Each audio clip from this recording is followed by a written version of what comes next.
नमस्कार, स्वागत है आपका न्यूज़ थिंक अलर्ट में। मैं हूं रंजिता पठारे।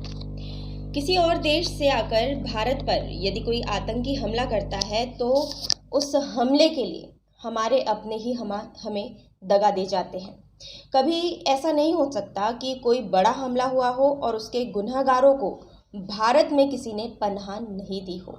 कभी लालच तो कभी डर के कारण अक्सर ऐसा होता है कि लोग देश से दगा कर आतंकियों की सहायता कर जाते हैं। आज 26/11 को 12 साल हो चुके हैं। 26/11 यानी 26 नवंबर, वह दिन जब माया नगरी मुंबई को लहूलुहान किया गया था।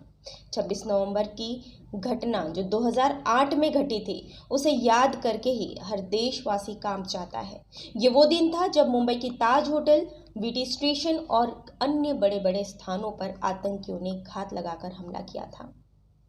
इस हमले में बड़े बड़े पुलिस अधिकारी सहित 170 लोगों की जान गई थी और 300 से ज़्यादा लोग घायल हुए थे।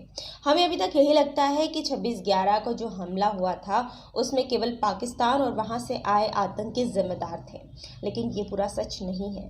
असलियत तो ये है कि ऐसे हमलों के लिए और इस हमले के लिए भारत में बैठे कुछ लोग भी जिम्मेदार होते हैं, जो कुछ लालच के लिए आतंकियों को पनाह दे जाते हैं। कभी कभी वे पनाह डर के कारण भी देते हैं। उनके हथियारों को छिपाते हैं, उन्हें महत्वपूर्ण जानकारियां देते हैं, उन्हें घर के अंदर रखते हैं, उन्हें हर एक चीज़ बताते हैं जो आतंकी उनसे पूछते हैं। जब 1993 में हमला हुआ था तो उस समय जांच के बाद अभिनेता संजय दत्त के घर से भारी मात्रा में हथियार बरामद किए गए थे। उन्होंने आतंकियों की सहायता की थी हथियारों को छिपाने में। हालांकि जब बात सामने आई तो उन्हें सज़ा भी मिली।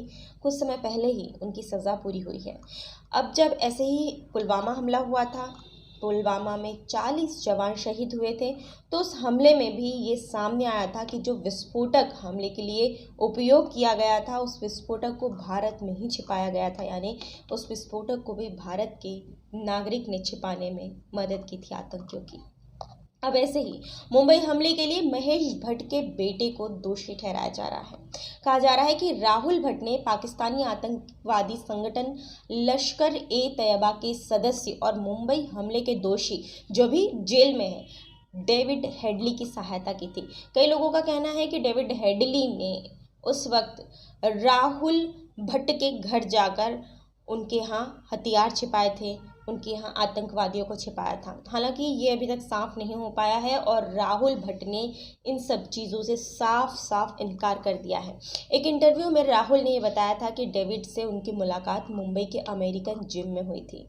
वहाँ वे फिटनेस इंस्ट्रक्टर थे और एक कॉमन फ्रेंड के जरिए उनकी मुलाकात हुई थी। कॉमन फ्रेंड ने यह कहकर उन्हें डेविड से मिलाया था कि वह उनसे ट्रेनिंग चाहता है।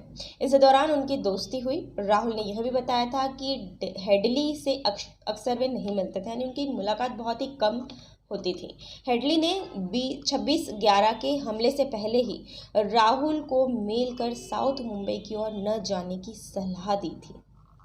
राहुल भट्ट का कहना है, उन्होंने अपनी एक पुस्तक में लिखा है कि वे हेडली में अपने पिता की छवि देखते थे, यानी वे पिता की तरह उन्हें मानते थे।